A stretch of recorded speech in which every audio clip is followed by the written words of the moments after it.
Brace God. இன்றைய தியானம் ஏசாயா 41:8-14 வரை. என் தாசனாகிய இஸ்ரவேலே, நான் தெரிந்து கொண்ட யாக்கோபே, என் சிநேகிதனான ஆபிரகாமின் சந்ததியே, நான் பூமியின் கடையாந்தரங்களில் இருந்து உன்னை எடுத்து அதன் எல்லைகளில் இருந்து அழைத்து வந்து, நீ என் தாசன், நான் உன்னை தெரிந்து கொண்டேன், நான் உன்னை வெறுத்து விடவில்லை என்று சொன்னேன்.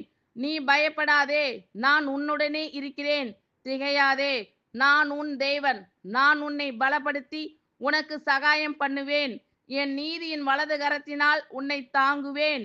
இதோ, உன்மேல் எரிச்சலாய் இருக்கிற யாவரும் வெட்கி இலச்சையடைவார்கள், உன்னோடே வழக்காடுகிறவர்கள் நாசமாகி ஒன்றுமில்லாமல் போவார்கள், உன்னோடே போராடினவர்களை தேடியும் காணாதிருப்பாய், உன்னோடே யுத்தம் பண்ணின மனுஷர் ஒன்றுமில்லாமல் இல் பொருளாவார்கள்.